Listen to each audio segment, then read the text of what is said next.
My name is Rachel Monroe, and the night I turned 33, my world cracked wide open. You ever have a moment so sharp it slices through the rest of your life, a before and after? Mine happened at the top floor of the most exclusive restaurant in Manhattan under a ceiling of crystal chandeliers and whispers of money. I had spent months planning this evening, the dress, the guest list, the menu. The dress was my crown jewel, a midnight blue silk gown cut just right to make me feel untouchable, and it had cost more than my first car. My friends were already there, glasses of champagne in hand, toasting me with real warmth. The view of the skyline glimmered behind them, like I'd finally arrived in the life I'd worked so damn hard to build. And then she walked in. My cousin April, 19 years old, eyes scanning the room with a smirk that felt like a warning shot. She crossed the room in slow, deliberate steps, holding a tall glass of cranberry spritzer. Without a word, she stopped at my table, looked me dead in the eyes, and tipped the glass forward. The cold liquid hit my chest and streamed down the silk like it had been waiting for this moment. Gasps rippled around the room. Red streaks spread across the fabric, bleeding into it like an open wound. April tilted her head and said, "Now you look as fake as you really are." My aunt, her mother, chuckled, placing a hand on April's arm as if she'd just done something charming. I felt the heat rise in my face, but I didn't give her the satisfaction of seeing me crumble. I smiled. On the inside, though, something heavy and brittle inside me snapped clean in two. If you're watching this, you might think you know what you'd do in that moment. Would you scream, cry, throw a drink back? Before I tell you what happened next, I want to know, if it were you, would you have stood your ground or walked away? Drop your thoughts below. I read every comment. I'd been in ugly situations before, but this was different. This wasn't just a spilled drink. This was years of quiet digs, subtle cuts, and outright disrespect, boiling over into one moment of public humiliation. And the worst part, I had invited them here. I had paid for them to be here. The city's lights sparkled behind me like nothing had happened, but I knew something had. That stain on my dress wasn't just cranberry. It was the truth made visible, the truth about my place in my own family. That was the start of the night everything changed.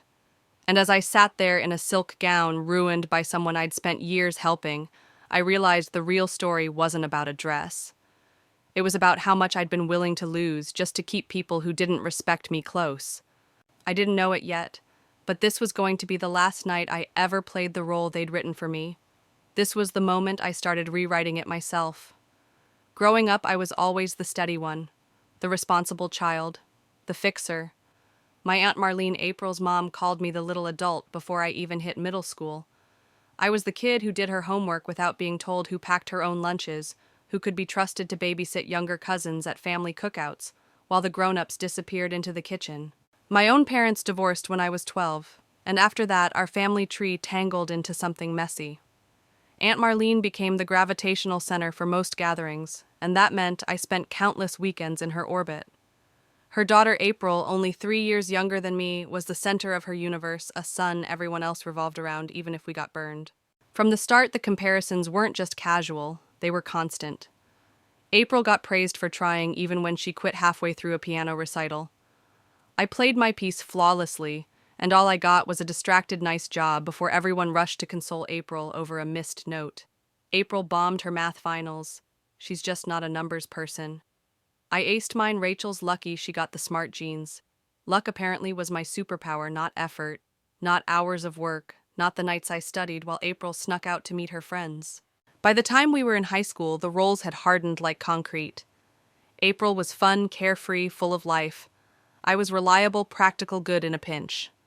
Those labels might sound harmless, but they were just polite ways of saying April was worth celebrating and I was worth using. When college came around, I got a full scholarship to NYU. My mother couldn't stop telling people how blessed I was. Not proud blessed. Like I'd stumbled into it by accident instead of earning it with years of work. April, on the other hand, dropped out of community college after one semester and somehow became the family's tragic heroine, just trying to find her path. While she was finding herself, I was working 60-hour weeks at my first job, splitting rent with 2 roommates and eating dollar-slice pizza just to make it in the city. But every time I came home for holidays, it was April's latest drama that took center stage. And here's the kicker, I didn't resent her. Not at first. I figured that's just how family worked. You show up, you help out, you give what you can. When April's car broke down, I helped her find a new one. When her rent was late, I covered it. When she wanted to try a new business idea, I fronted the startup costs. My logic was simple: family doesn't let family fail. But somewhere along the line, that generosity twisted into expectation. It wasn't if I'd help, it was when. And if I didn't, cue the sighs, the guilt trips, the pointed reminders of everything we've done for you. You might be wondering, if it was so one-sided, why didn't I stop? Why didn't I put up boundaries? The truth, because I thought that one day they'd see me, really see me. I believed that if I kept showing up, kept proving my loyalty, the scales would finally balance. That I'd get the same warmth, the same unconditional backing April got without ever lifting a finger. That belief kept me quiet through the backhanded compliments and the subtle digs. It kept me patient when April posted cryptic jabs online that everyone knew were about me. It even kept me nodding along when my aunt would say, "Rachel's fine, she doesn't need help," as if my independence excused their indifference. And maybe that's why, if you've ever been the responsible one in your family, you know exactly what I mean when I say the role becomes a prison. You start thinking it's noble to carry everyone else's weight, when really it's just training them to let you drown first. Looking back now, I see how perfectly set the stage was for that night in Manhattan. I'd been cast as the one who could take it, the disappointment, the disrespect, the casual cruelty. They knew I wouldn't make a scene. They knew I'd smile through it. But they didn't know that deep down I'd been keeping a ledger not of dollars, but of moments. Every time I was overlooked, every time I was diminished, every time I was treated as a resource instead of a person. And that night when April tipped her glass onto my gown, the ink in that ledger ran out of room. Before I tell you how I went from the family rock to the one who finally pushed back, I want to hear from you. Have you ever felt trapped in the role your family assigned you? The fixer, the peacemaker, the one who always bails others out. Tell me in the comments. I'm reading everyone, because this story isn't just mine. What happened next was the first real crack in the walls of the prison I'd built for myself. And once the light came through, there was no going back. By the time I hit my 30s, I thought I had built something untouchable. I'd clawed my way up from an unpaid intern at a midtown PR agency to senior vice president at a firm whose client list could fill a red carpet. My apartment sat 30 floors above the East River, all glass and light. I drove a sleek black Audi I'd bought outright. I wore clothes tailored to me, not pulled from discount racks out of necessity. Every inch of it was mine, earned in long nights, drafting pitches, weekends, flying to client meetings, and saying yes to the jobs no one else wanted. I'd sacrificed sleep, relationships, even my health at times. And though I never said it out loud, I hoped that maybe, just maybe, my family would look at all this and see more than just Rachel's doing fine. But when I came home for Christmas last year, Aunt Marlene took one look at the scarf I'd splurged on for her and said, "You shouldn't waste money on me, honey. Save it for your future." Not thank you, not. This is beautiful. Just a reminder that in her eyes, anything I did was either unnecessary or showing off.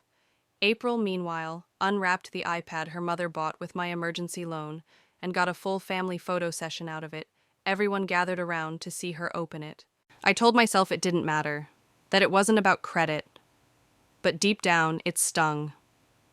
Because here's the thing: when you work your way into a life no one else thought you could have, you want to share it, not to show off, but to prove it's possible. To say, look, we can have more than what we grew up with. Yet in my family, my success was a mirror they didn't want to look into. It reflected all the choices they didn't make, the risks they didn't take. And instead of inspiring them, it made them defensive. April once said over brunch, a brunch I paid for, "Not everyone gets to live in a high-rise and drink lattes all day, Rach." Like my life was one long coffee break instead of a 70-hour work week. Still, I kept giving. When April's ancient Corolla finally died, I bought her a certified pre-owned Civic-safe reliable good on gas. I put the registration and insurance in my name to keep costs down. She wrinkled her nose at the idea of borrowing it, instead of owning it outright, but took the keys anyway. When she wanted to take a photography class, I covered the tuition. When she got behind on rent, I wired the money without hesitation. My friends thought I was crazy. One even told me, "You're enabling her." But in my mind, I was investing in family, in April's future. If she didn't have to stress about money, maybe she'd focus on finishing school, finding a career, building her own stability. What I didn't realize was that I was writing checks to maintain a version of me.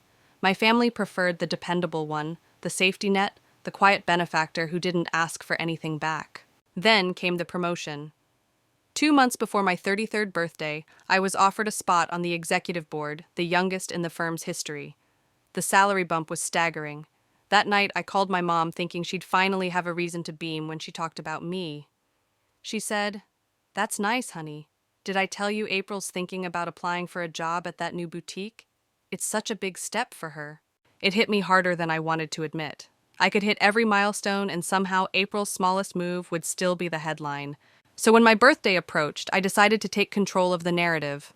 I booked the penthouse dining room at a restaurant so exclusive you had to call months in advance just to get on the wait list. I sent invitations to my closest friends, the people who actually showed up for me.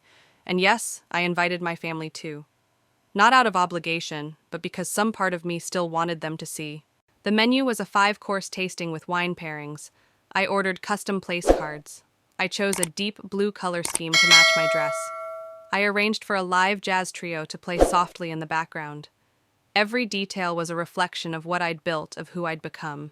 I told myself that if they sat in that room, ate that food, saw me surrounded by people who valued me, they'd finally understand. That the years of dismissing my work as luck or not real would vanish in the face of undeniable evidence. I see now how naive that was. Because you can't make someone value you by showing them the fruits of your labor if they've already decided the tree isn't worth tending. But at the time, all I felt was hope. Dangerous, blinding hope. And as I mailed out those invitations, I didn't know that I was also setting the stage for the most humiliating and liberating night of my life. Before we move on, I want to ask you, have you ever tried to prove yourself to someone who was determined not to see you? What did you do? Share your story in the comments. I think you'll find you're not alone. Because that night I learned the hard way that proof doesn't matter to people invested in your invisibility. And the lesson started the moment they walked through the door. The evening of my birthday, I treated it like a client event. Everything had to be flawless: hair appointment at 2, makeup at 4, dress zipped up by 5:30. The gown hugged just right, my heels clicked like confidence on marble floors, and my reflection in the mirror said, "You've arrived." The restaurant staff greeted me by name when I stepped into the lobby. "Happy birthday, Ms. Monroe. The penthouse suite is ready. Champagne is chilled." My friends trickled in right on time: Lena, from my first job, now a startup CEO. Devin and his husband Marcus from my building. My college roommate Jess, who flew in from Boston. Every hug was genuine, every smile real. We laughed over the skyline view glasses, clinking courses arriving in perfect rhythm. At 7:15, all seats were filled except for 3. I kept checking the elevator. My family was supposed to be here by now. The jazz trio played something low and smooth, but in my head the clock was ticking louder. Finally, at 7:45, the elevator doors opened. My Aunt Marlene stepped out first, wearing the same floral dress she wore to every semi-formal event since 2016. April followed, phone in hand, thumbs flying. She wore a sequined crop top and a skirt so short the hostess hesitated before showing her in. My mother trailed behind, already looking put out. "Traffic was terrible," Aunt Marlene said, not sorry at all. The staff reset 3 places and served their first course, while the rest of us moved on to the second. My friends, ever gracious, tried to loop them into conversation. Devin asked April about her photography. "I guess I'm okay," she mumbled without looking up. Marlene jumped in to boast about her natural talent and how she just needed better opportunities than what their town offered. I took the opening. "If you're serious about it, April, I know a couple of great summer programs in the city." Without missing a beat, my aunt snapped, "Not all of us can afford to live in luxury high-rises. Rachel."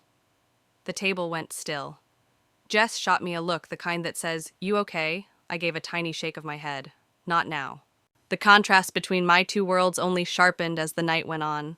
My friends swapped stories that celebrated who I was. My family sat stiff, interjecting only to undercut. Then came the toasts. Lena stood first, glass in hand. "To Rachel, my rock, my sounding board, and the fiercest advocate for the people she loves. I'm proud to call you my friend." Devin followed with something equally heartfelt. My mother's turn. "Happy birthday, honey. 33 already. Time flies." Marlene raised her glass half an inch. "To my niece, always reaching for the stars while the rest of us stay grounded." April didn't bother to toast. She was too busy texting. Gift opening was no better. My friends had chosen things with care, a leather portfolio, embossed with my initials, a weekend at a spa upstate. From my family, a vanilla-scented candle with the clearance sticker still attached. You know not everyone can give fancy gifts, Marlene said, defensive before I'd even reacted. Dessert arrived, a sculpted tower of chocolate and gold leaf with Happy Birthday Rachel in looping script. A sparkler fizzed on top, drawing admiring glances from nearby tables. For a moment I let myself bask in it. This was my life. Then I saw it, April, leaning toward Marlene, whispering. My mother leaned in too, the three of them glancing at me with matching smirks. My stomach tightened. I tried to bridge the gap. I'm glad you could come tonight, April. I know weeknights are hard with your schedule. She finally looked at me. Must be nice to waste money like this when people are starving. Be nice, Marlene said lightly. No real reprimand. Devin jumped in to change the subject, asking April about college plans.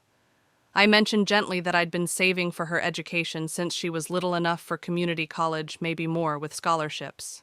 It should have been good news. Instead, Marlene's eyes narrowed. My mother pursed her lips. April gripped her water glass so hard her knuckles whitened. So you've just been sitting on money while we've struggled. Marlene's tone was pure accusation. I felt the air shift. My friends went quiet. I suggested we table the discussion. April stood. I don't need your charity. Or your fancy life. Before I could respond, she picked up her cranberry spritzer. Here's what I think of your generosity. The cold splash hit my chest, seeping into silk. Red rivulets spread the fabric ruined. The restaurant went silent. My aunt patted April's arm. We told you this place was too fancy. My family walked out, leaving me dripping and humiliated. I dabbed at my dress with a napkin, smiled at my friends. Well, guess the party's over? But it wasn't. Not yet. The real night, the one that would change everything, was just beginning. And before I tell you what I did when I got home, I want you to think, if someone publicly humiliated you like that, and they were family, would you forgive them? Or would you finally draw the line?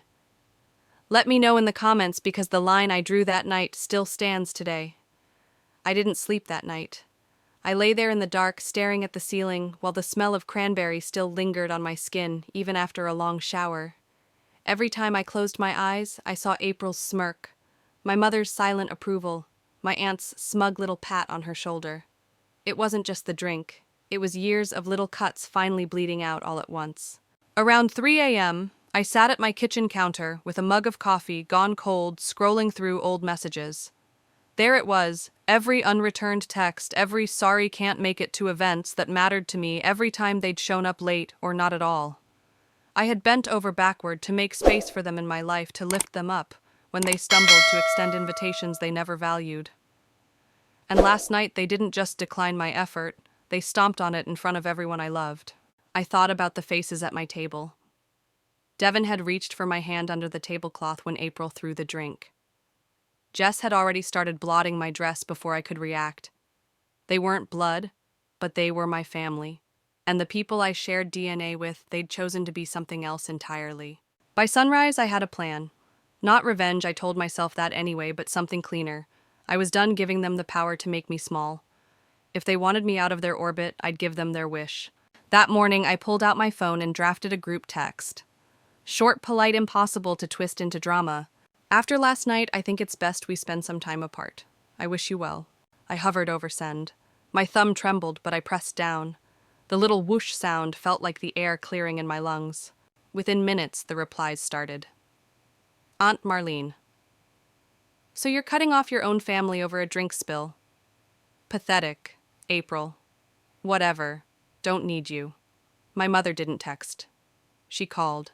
Her voice was sharp. Rachel, this is childish. You know how April is. She didn't mean it. She aimed, I said. She meant it. You're overreacting. Blood is blood. I closed my eyes. Blood doesn't give someone a free pass to humiliate me. Silence. Then coldly, if you walk away, don't expect us to come running back.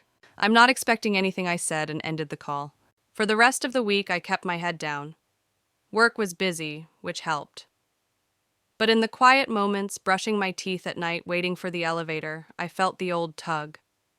That instinct to call my mom to tell her about my day, to check in on April. It was like phantom limb pain. By Friday, I'd told Devin and Jess what I'd done. We were at my place sharing takeout. Devin nodded like he'd been waiting for me to get here. Sometimes he said you have to close the door so they can't keep walking in and out. Jess smirked. And sometimes you lock it, nail it shut, and build a brick wall in front of it. I laughed for the first time all week. That night, I opened Instagram. April had posted a blurry photo from my birthday dinner, not of me, but of the dessert, with the caption, "Some people think cake can make up for years of ignoring the real world." My aunt had liked it. My mother had commented with a heart emoji. It stung, but instead of spiraling, I typed out a reply, then deleted it. They wanted me to engage. They wanted me to step back into their script. Not this time. The next morning, I started doing something small but symbolic. I went through my apartment and took down every framed photo of us together. Not in anger, but in acceptance. The same way you box up winter clothes when spring comes. It wasn't about erasing the past. It was about making room for a life where my worth wasn't up for debate at every holiday dinner. And as I placed the last frame into a storage bin, I realized something. This wasn't an ending. This was a clearing. Before I tell you what happened the very next week when my decision to step away set off a chain reaction I never saw coming, I want to ask you something. Have you ever made a clean break from someone only to have them push even harder to get back in? Tell me, because what came next in my life was nothing short of unbelievable. 1 week after I sent that group text, I thought the storm had passed. I was wrong. It was a Tuesday morning when I walked into my office and found an envelope on my desk with no return address. Inside was a single sheet of paper printed in bold letters. "You think you're better than us, you're not." No signature, no context. But I didn't need either. The font, the wording, the all caps shouting it was pure April. I tossed it in my drawer, telling myself it wasn't worth my energy. But my hands were shaking. By lunch, my phone started lighting up. Not texts this time, missed calls from coworkers. A client had seen something on Facebook.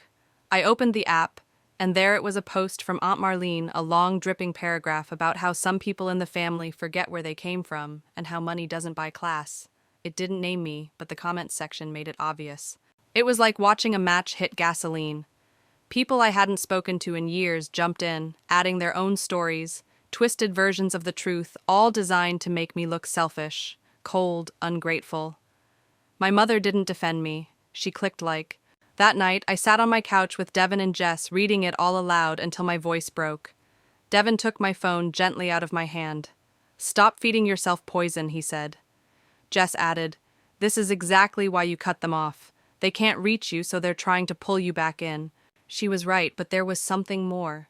It wasn't enough for them to be angry. They wanted me smaller. They wanted me apologizing. They wanted me to crawl back. I spent the next few days keeping my head down at work, but inside I was drafting my next move. I didn't want to fight them online. That would give them what they wanted. But I also wasn't going to sit quietly while my name got dragged through every corner of our extended family. On Thursday night, I opened my laptop and wrote one email. Not to them, to the entire family mailing list. I kept it short, factual, and impossible to twist. I've chosen to step back from certain family relationships for my own well-being. I'm not interested in engaging in public arguments or rehashing the past. I wish everyone the best. I hit send and felt an odd calm settle over me. It wasn't about winning. It was about planting a flag in my own ground. The next morning, my inbox was full. Some messages were supportive. A cousin in Chicago wrote, "Good for you. I've felt the same way for years." Others were less kind. My mother's was the last one I read. "If you wanted to destroy the family, congratulations." I stared at that sentence for a long time. Then I closed my email and didn't open it again all weekend. Instead, I poured my energy into something else, rebuilding my weekends. Saturday brunch with friends. A pottery class I'd been putting off for years. Long walks in Central Park where no one was watching, judging, or expecting me to shrink. But on Sunday, as I was leaving the park, I saw them. My mother and April sitting at an outdoor cafe a block from my apartment. I froze. They hadn't noticed me yet, and for a second I considered ducking behind a tree. But then April spotted me. She leaned back in her chair, crossed her arms, and gave me that same smirk from my birthday night. My mother didn't wave. She didn't smile. She just looked me up and down like she was scanning for cracks. I walked past them without a word. My heart was pounding, but I kept my face calm. Behind me, I heard April laugh, loud, exaggerated, just like she wanted me to hear. By the time I got home, I realized something. This wasn't over. They weren't going to fade into the background and leave me alone. If anything, stepping away had made them push harder. And here's where I need your take when someone keeps trying to pull you back into their chaos. Do you confront them head on or keep walking? Because the choice I made next, it changed everything. The choice I made wasn't easy, and I'll be honest, it didn't come from a place of calm wisdom. It came from a place of exhaustion. That night, after passing my mother and April at the cafe, I sat in my kitchen with a mug of coffee gone cold. The city outside was buzzing, but inside my apartment it was so quiet I could hear my own heartbeat. I realized I couldn't live in this state of half-defense forever, always wondering where they might pop up next, what they might say, or how they'd twist things.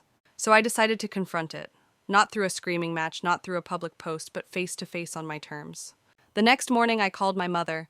She answered on the third ring, her voice clipped. "What do you want, Rachel?" "I want to talk," I said. "Both of you. In person. No audience, no Facebook posts, no side conversations. Just us." There was a long pause. I could almost hear her calculating. Then she said, "Fine. My place. Tomorrow night." When I arrived, April was already there, draped across the couch like she owned it. She didn't bother to stand up. My mother sat in her usual chair, arms folded. It felt less like a family meeting and more like I was walking into a courtroom where the verdict had already been decided. I started with the facts. For years, I've tolerated little digs, public embarrassments, and being made the butt of family jokes. I stayed quiet because I thought keeping the peace was more important. But that night at my birthday, "April, you crossed a line, and Mom, you laughed. You both made it clear you don't respect me." April smirked just like at the cafe. "Oh, come on, it was a joke. You're so dramatic." I didn't flinch. It wasn't a joke to me, and it wasn't just about the drink. It was about everything leading up to that moment, the way I've been treated since I was old enough to stand up for myself. My mother leaned forward. "You've always thought you were better than us. That's the problem. You think your job, your apartment, your fancy dinners make you special." I took a breath. "What I think is that everyone deserves to be treated with basic respect, no matter what they have or don't have. And if I can't get that from my own family, I'm not going to keep showing up just to be torn down." Silence. For a moment, I thought maybe something had landed. But then April laughed. "So what, you're cutting us off again?" "Yes," I said, "for good this time." My mother's face hardened. "If you walk out that door, don't expect to come back." I stood. "I'm not walking out on you. I'm walking out on this." I gestured between them.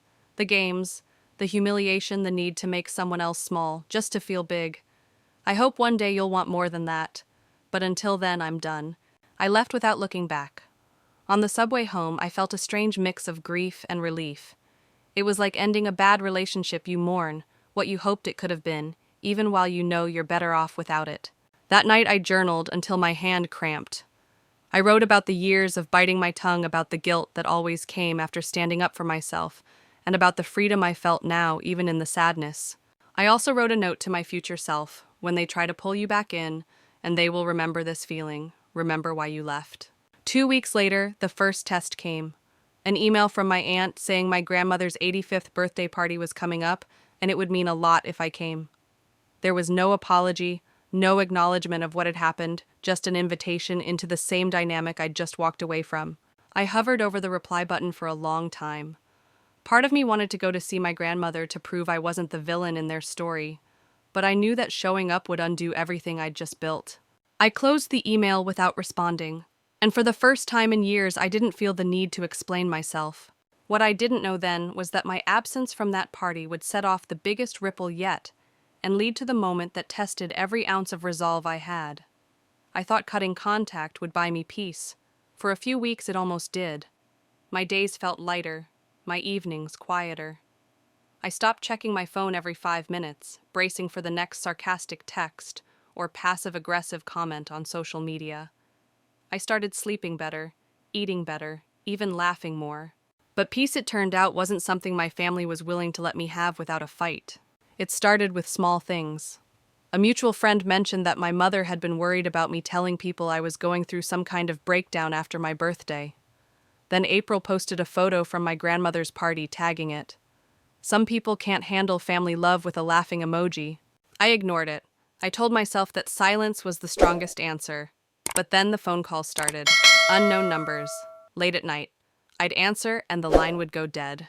One Thursday afternoon, while I was in the middle of a client meeting, my phone buzzed with a message from an old coworker. "Hey, just saw your name in a post. Everything okay?" My stomach dropped. I opened the link and found a Facebook post from April, long, dramatic, and full of half-truths. She claimed I had publicly disowned my family because they weren't fancy enough for me, that I had humiliated my mother by refusing to attend my grandmother's birthday. She even threw in a wild accusation that I'd stolen money from a shared family fund years ago. The comments section was a wildfire. People I barely knew were chiming in, some defending me, others piling on. And there, in the middle of it all, my mother had left a single comment. "It's sad when success goes to someone's head."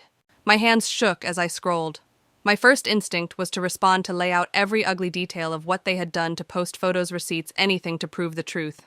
But I stopped myself. I knew how this game worked. Once you engage, you're in the arena they control. Instead, I called my best friend Maya. She listened without interrupting, then said, "You don't owe the internet your side of the story, but you do owe yourself protection. This is harassment, Rachel. You can set boundaries, but you can also enforce them." That night, I documented everything: screenshots, timestamps, even the missed calls. I filed a report with the social media platform and blocked both my mother and April on every channel I could think of. It felt drastic, like I was cutting off a lifeline. But in reality, that lifeline had been strangling me for years. Blocking them wasn't the end of it, though. The next week, I got a letter in the mail, no return address. Inside was a single sheet of paper with the words, "You think you're safe, think again." My hands went cold. It wasn't signed, but I didn't need a signature to know who it came from. That was the moment I realized this wasn't just about family drama anymore. This was about control. About the fact that some people, when you stop letting them hurt you up close, will find new ways to throw stones from a distance. I called Maya again. She didn't mince words. "You need to get ahead of this. Don't wait for the next thing to happen." So I made a decision. If they wanted to play dirty, I wasn't going to get in the mud with them. I was going to take away their favorite weapon, the ability to catch me off guard. I changed my phone number. I adjusted my privacy settings. I told the few relatives I still trusted that any message or news about me from April or my mother should go straight in the trash. And for a while it worked. My world got smaller but safer. I had space to breathe. I even started thinking maybe, just maybe, the storm had passed. But storms don't pass when the people causing them aren't ready to let go. The calm broke one chilly Saturday morning when there was a knock at my door. I wasn't expecting anyone. When I opened it, my neighbor stood there holding a manila envelope. "This was delivered to my door by mistake," she said. Inside, legal papers. My mother was threatening to sue me for defamation and emotional distress. It was official now. They'd taken the war public, and I had to decide whether to fight back or finally disappear from their reach forever. When I first held those legal papers in my hands, my brain refused to process the words. Plaintiff Margaret Monroe.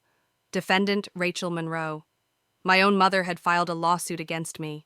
I sank into the couch, the envelope trembling in my lap. My eyes darted across phrases like defamation, intentional infliction of emotional distress, and damages in excess of $75,000. It felt surreal, like I had wandered into someone else's nightmare. But the more I read, the more I realized exactly what this was: not a genuine attempt at justice, but a weapon. This lawsuit wasn't about winning in court. It was about exhausting me, my time, my money, my peace of mind. It was about dragging my name through public records so they could point and say, "See, even the law agrees she's the problem." I called Maya, my voice breaking. She didn't waste a second. "Get a lawyer. Today. And don't answer any more calls from them. Let everything go through legal channels." The next morning, I sat in a conference room across from a woman named Julia Hayes. She had sharp eyes, a calm voice, and the kind of no-nonsense presence that made me feel like I'd finally stepped onto solid ground. She flipped through the papers, sighed, and said, "This is flimsy. In my professional opinion, they're bluffing, hoping you'll panic and settle." "But what if they go through with it?" I asked. "Then we fight," Julia replied. "And trust me, their skeletons will look a lot uglier under a courtroom light than yours." That last sentence stuck with me, because she was right. If this went public, so would the years of texts, the emails, the harassment. They were banking on me being too afraid to let that happen. Still, fear has a way of creeping in when the sun goes down. I'd lie awake at night, staring at the ceiling, imagining myself on a witness stand, every personal detail of my life dissected. and a thought I hated admitting kept echoing in my mind. What if they win? But then one evening, while sorting through more paperwork, I found something that stopped me cold, a letter my grandmother had sent me years ago. In it, she wrote about her will, about leaving a small inheritance to me, because in her words, "You've worked for everything you have, and no one can take that away from you." It hit me like a bolt. This fight wasn't just about the present. It was about a lifetime of trying to prove I deserved a place in my own family, and about them doing everything they could to make me doubt it. The next time I met with Julia, I didn't just bring her the lawsuit. I brought her a folder, every screenshot, every email, every public post where they had slandered me. I was done playing defense. "You want to counterclaim?" she asked. I nodded. "If they want a public fight, I'll give them one, but on my terms." And here's where I'm going to pause for a second, because you need to hear this. Sometimes walking away is strength. But sometimes, holding your ground is the only way to stop someone from thinking they can keep pushing you forever. If you've ever faced that choice, what did you do? I'd love to hear your stories in the comments. I know there are people here who need to see them. We filed the counterclaim a week later, and the moment they were served, the tone changed. My mother called from a blocked number and left a voicemail, her voice shaking with controlled fury. "You don't know what you've started."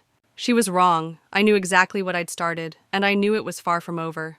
Because just as the case was heating up, I got an anonymous tip, a message that read, "Check April's financials. You'll find what you need." It was vague, risky, dangerous to follow, but something in my gut told me this was the crack in their armor I'd been waiting for, and chasing that lead. That's where everything, the lawsuit, the family war, the years of manipulation took a turn no one saw coming. The message sat on my phone screen like it was pulsing with heat. "Check April's financials. You'll find what you need." No name, no follow-up, just that. It could have been a trap. It could have been nothing. But after months of being on defense, my instincts were sharpened, and my gut told me this wasn't random. Whoever sent it knew what they were risking. I called Maya that night. "What if it's real?" I asked. She didn't hesitate. "Then you dig quietly and you dig deep." The problem, I didn't exactly have access to April's bank accounts, but I knew someone who might. A college friend of mine, Evan, worked in compliance for a mid-sized bank, not April's bank, but close enough that he knew how to read between the lines in public records. I didn't want to put him in a bad position, so I only asked him to check publicly available filings and any real estate records in her name. 3 days later, I got a call from him. "Rachel, you didn't hear this from me, but your cousin has been moving money. A lot of it. And it doesn't add up to anything a 19-year-old could legitimately earn." How much, I asked. "Mid-6 figures, multiple accounts, and some transfers into your aunt's name. The dates line up with when she started those influencer trips she posted about on Instagram." My stomach turned. April didn't have a job. She didn't even finish her first semester at community college. The only thing she was good at was stirring up drama and apparently laundering something she had no business touching. That night, I scrolled through her social media like I was reading a crime scene diary. The flashy vacations, the designer handbags, the car, a white Range Rover she'd won in some giveaway that, looking closer, had no traceable sponsor. The pieces fell together so fast it made my head spin. This wasn't just about her being spoiled. This was dirty money. And if I could connect the dots, the entire foundation of their lawsuit against me would crumble, because it would expose them to something far worse than family gossip. Julia, my lawyer, listened carefully as I laid it all out. "If we can prove illicit income, it changes everything," she said. "But we need hard evidence. And we need it without breaking the law to get it." The solution came from a place I didn't expect: April herself. She couldn't resist showing off, and she had just posted a story of herself at a private dinner in Vegas, tagging a luxury boutique. That boutique, they'd been in the news recently for a money laundering investigation. "That's our thread," Julia said. "We pull it and we see where it unravels." For the next 2 weeks, I lived in a rhythm of work research and hushed calls with Julia. Each breadcrumb led to another: a payment from a shell company, a property in Nevada, under a friend's name, cash deposits just under the federal reporting threshold. The picture was getting clearer and uglier. One night, as I sat with my laptop glowing in the dark, I realized something chilling. If this was real, April wasn't just in over her head, she was dragging my entire family into federal crime territory. And maybe that was why they'd been so desperate to shut me up. I closed my laptop and stared at the ceiling. This wasn't just about winning a lawsuit anymore. This was about survival, theirs and mine. And before I go on, I need to say something here. If you've ever stumbled onto a truth that could destroy people, would you bring it into the light, or would you let it die in the shadows? Your thoughts might help someone watching this right now figure out their next move. Because I had made mine. I was going to Vegas. Not for the lights, not for the shows, but because April had left a trail there, and I was going to follow it until it led me to something undeniable. I didn't care how much they hated me for it. By the time I booked my ticket, I knew one thing for sure: when I came back, nothing in our family would ever look the same again. Vegas didn't greet me with flashing lights and champagne dreams. It hit me with dry heat, neon glare, and the faint scent of cigarette smoke that seemed to cling to the air no matter where I walked. I didn't come here to gamble. I came here to find the truth, and in this city, truth has a way of hiding behind locked doors and fake smiles. My first stop wasn't the casino floor, it was a boutique on the Strip, the same one April had tagged in her story. It looked like any other luxury shop from the outside, all glass panels and polished chrome handles, but the moment I stepped inside, I knew it was a front. No customers, no buzz of sales chatter, just a too perfectly dressed man behind the counter pretending to rearrange handbags that cost more than most people's rent. I didn't browse. I walked straight up to him. "I'm looking for something specific," I said, sliding my phone across the glass with April's tagged post open. His eyes flicked to it, then back to me, calculating. "We don't discuss clients." I smiled, the kind of smile you use when you've already made up your mind.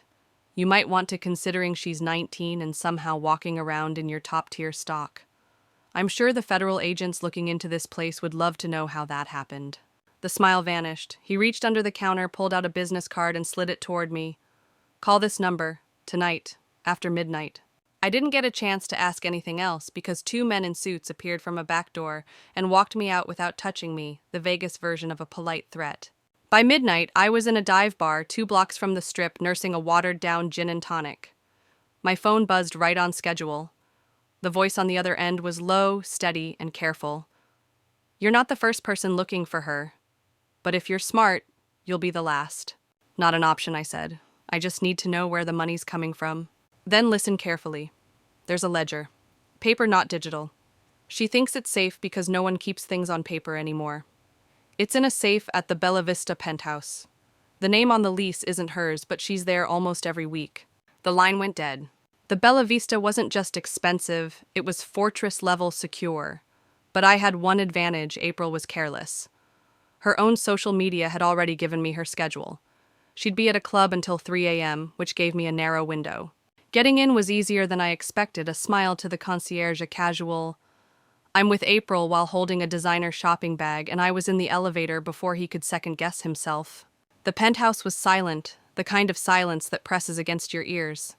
I moved fast, scanning the space, until I found it a black safe tucked inside a walk-in closet behind a row of sequined dresses.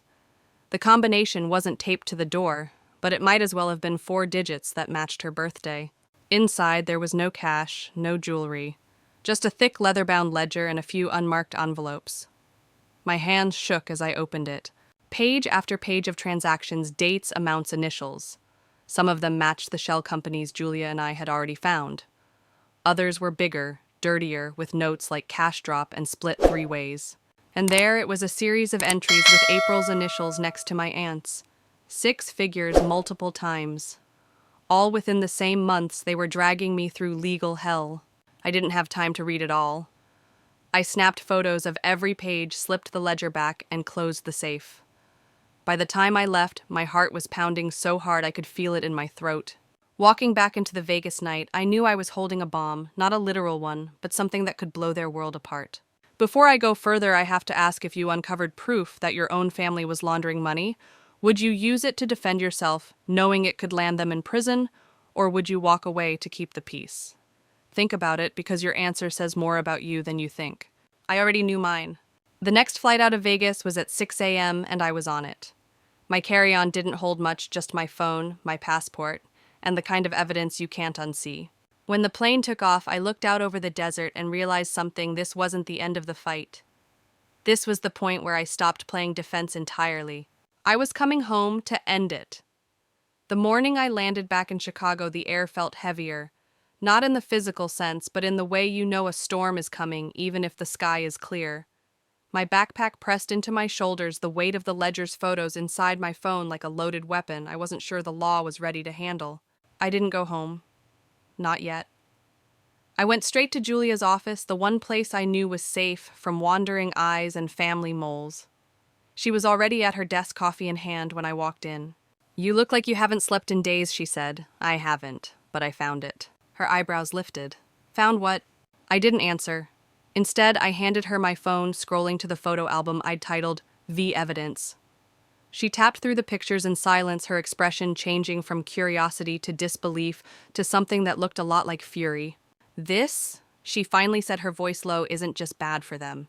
This is catastrophic. These numbers, these initials. If we file this, it won't just clear you. It will trigger a federal investigation. And they know it." "That's the point," I said. "They used every trick they could to crush me. Now it's my turn." Julia leaned back, studying me. "You realize once we drop this, you can't walk it back. There's no keeping the peace. There's no family dinners, no olive branches. This is scorched earth." "I'm fine with scorched earth," I said. "It's the only way anything will grow back right." We spent the next 3 hours building a plan, cross-referencing the ledger's entries with property records, tracing payments through the shell companies, drafting a timeline that tied it all to the false claims they'd made against me. Every piece fit together like it had been waiting for me to find it. By noon, we were ready to move. Julia had a contact in the U.S. Attorney's Office who specialized in organized financial crimes. We didn't send an email. We went in person. The building's lobby was sterile, cold marble floors, the hum of fluorescent lights, a receptionist who didn't smile. We waited 20 minutes before a tall man in a gray suit appeared and waved us back.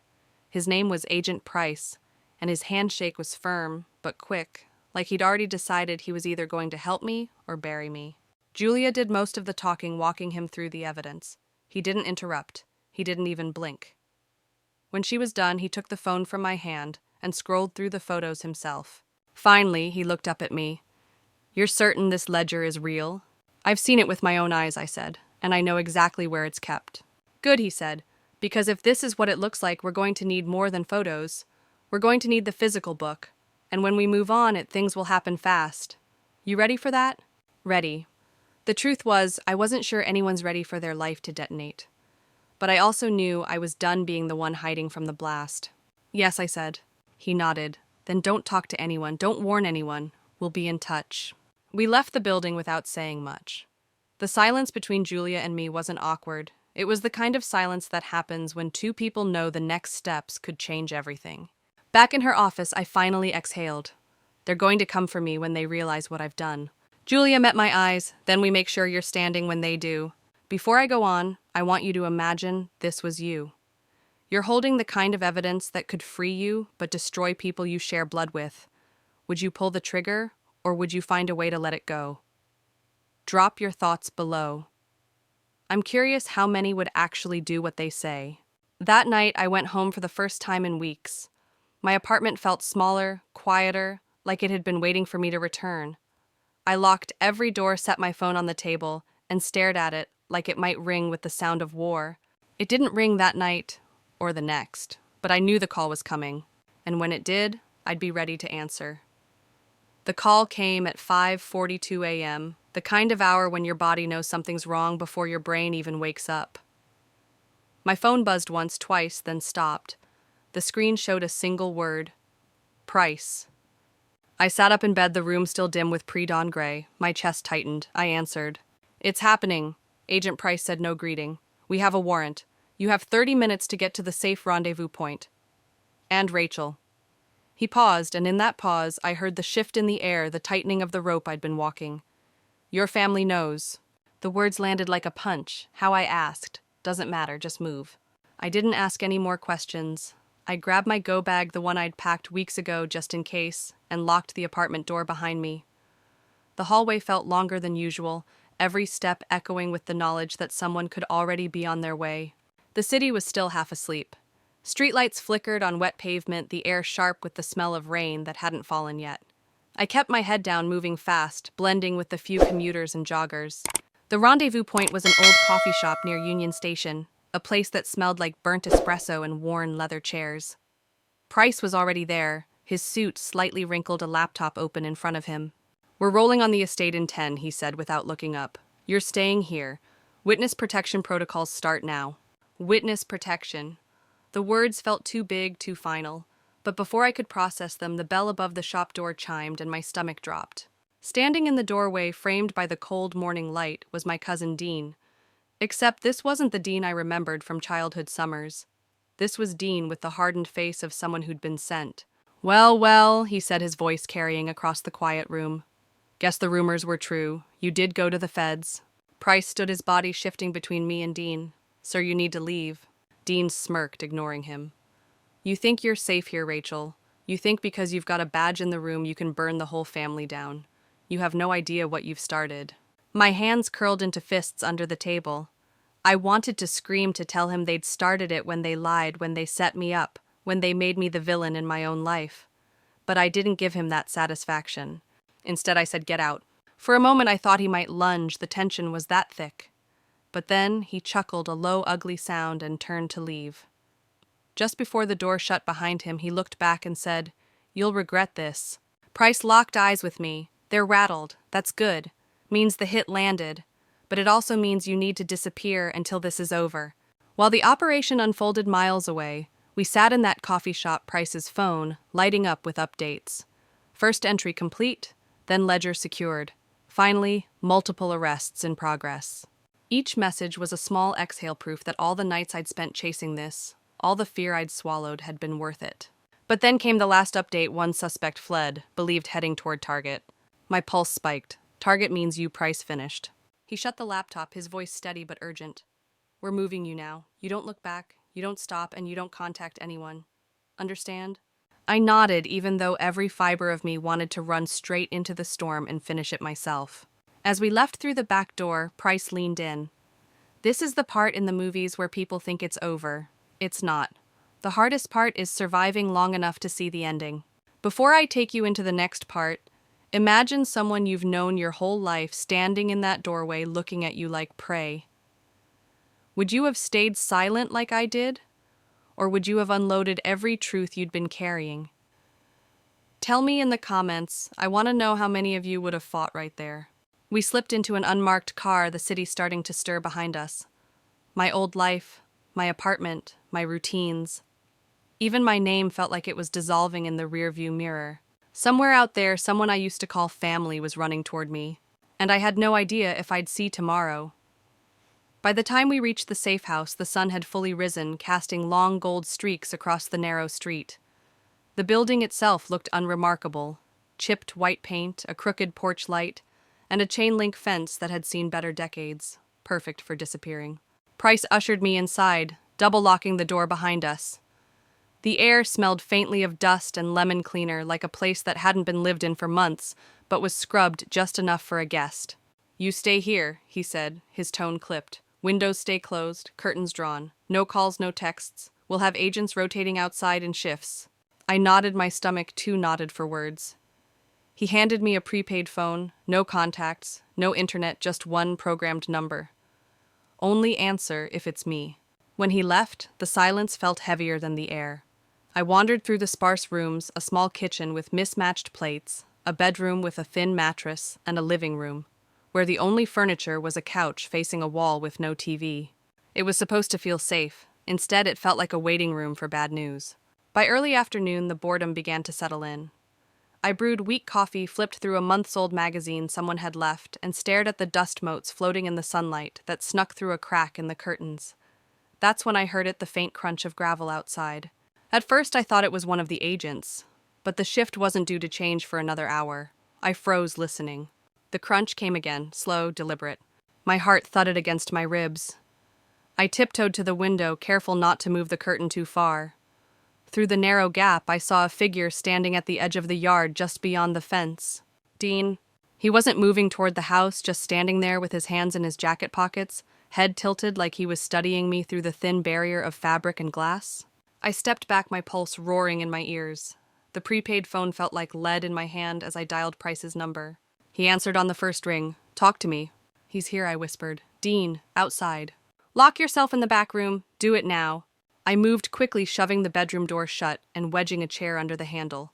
My breath came in sharp bursts as I pressed my ear to the wood. Outside, the sound of the fence rattling made my skin crawl. He was testing it. Price, he's trying to get in, I hissed into the phone. Units are 2 minutes out, stay quiet. The next sound was worse, the faint creak of the porch steps. I gripped the edge of the mattress, my mind spinning through every possible outcome. 2 minutes was a lifetime if he decided to kick in the door. Then as suddenly as it started, the creak stopped. Silence pressed against my eardrums.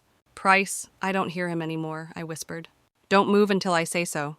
The minutes stretched, each one tightening the coil of dread in my chest. Finally, heavy footsteps approached, but these were faster, purposeful, accompanied by muffled voices. It's clear, Price's voice called through the door. I opened it to find him standing there with 2 other agents' guns drawn but lowering. We caught him half a block away. He claims he was just passing through. Price's tone made it clear he didn't believe a word of it. What happens now? I asked, my voice shaking. Now he glanced toward the front window where the curtain still swayed slightly. Now we move you again. If he found this place, it means someone talked. And Rachel, his gaze locked on mine, next time he won't knock. I swallowed hard, so we keep running. For now, until it's safe. As they hustled me toward the waiting SUV out back, I couldn't help but look over my shoulder. The porch steps were empty, but I could still feel the weight of Dean's stare like it had seeped into the walls. The car door shut, sealing me inside with the hum of the engine. Outside, the safe house shrank in the rearview mirror, just another forgotten building in a city full of them. But I knew better. That house wasn't just where I hid, it was where I realized there was no such thing as safe anymore. And before I take you into the next moment, tell me honestly, if you were in that back room hearing those footsteps on the porch, would you have waited or would you have tried to run? Your answer might tell me exactly what kind of survivor you'd be. The ride from the safe house felt endless. My hands gripped the seat knuckles white as the city passed by in slow, blurry streaks of red and yellow from traffic lights and neon signs. Every siren in the distance made my heart jump. I had survived a week of threats, a night in Vegas with secrets in my hands, and now even after Dean's failed attempt to confront me, the tension hadn't lifted. The SUV pulled into a secluded garage near the Federal Operations Center. The agents guided me out, their presence both comforting and suffocating. I followed silently, trying to let my mind calm, but it refused. I kept replaying the last moments at the safe house, Dean on the porch, testing the door, watching me from the shadows. Inside the operations center, the air was sterile, smelling of coffee and polished concrete. The walls were lined with screens, showing live feeds from various points of interest. I realized the gravity of what had been set in motion. My evidence, the ledger, April's incriminating transactions, all of it was in the hands of the people who could finally put an end to the chaos my family had created. But there was one final confrontation waiting for me. My mother and Aunt Marlene were here too, escorted by separate agents, faces pale with fear and shock. I could see April in the corner, her defiance cracking as her eyes darted around. For the first time, they looked small. Not because of my presence, but because the truth had cornered them. Julia stood beside me. "This is your moment," she said quietly. "You don't need to say much. The evidence will speak." I walked forward. My family's eyes followed me wide with disbelief and panic. My mother tried to open her mouth, but the words faltered. My aunt's hands trembled. April's lips tightened as she realized the ledger was more than just a threat. It was a full exposure. I raised my voice, clear and steady. "For years, I've been your support, your safety net, your scapegoat. I've tolerated humiliation, financial manipulation, and disrespect in the name of family. I've stayed silent while you mocked me, belittled me, and destroyed my peace of mind." I held up my phone with the ledger photos displayed. This is what happens when manipulation is met with silence. This is what happens when entitlement goes unchecked. And now you're facing the consequences of your choices. The room went silent. My mother's shoulders slumped slightly, a first hint of accountability.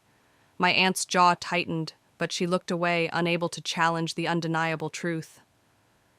April's bravado faltered completely, the glow of defiance in her eyes replaced by fear.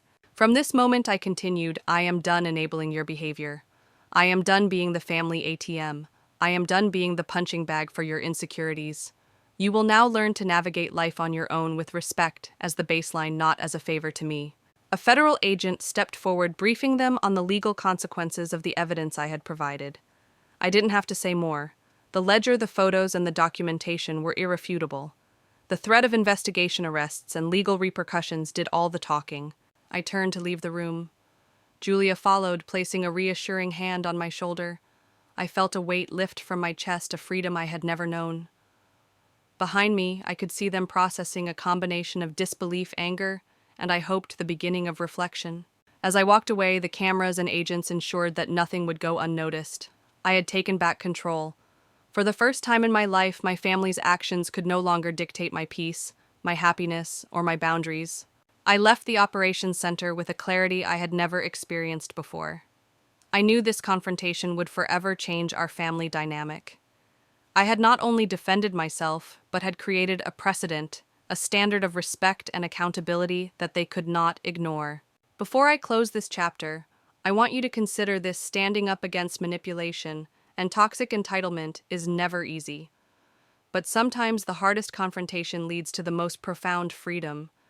If you've ever struggled to set boundaries with people you love but who repeatedly hurt you, take a moment now to reflect: how will you protect your peace while holding your ground? And with that, my journey didn't end in anger or revenge. It ended with a promise to myself to live on my terms, to demand respect, and to never again allow my worth to be defined by anyone else. 6 months after that whirlwind of confrontation, my life had transformed in ways I could never have predicted.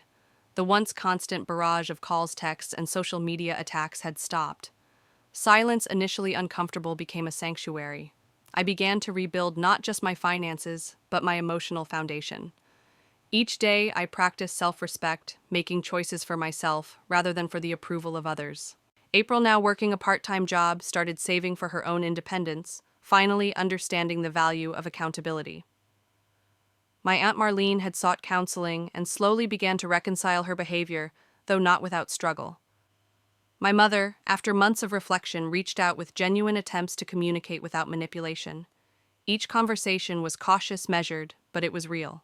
I found joy in simple pleasures: morning coffee without guilt, evening walks without fear, weekends spent creating rather than worrying. I pursued passions I had long postponed: photography, travel, even a small home renovation project that allowed me to put my energy into building rather than repairing.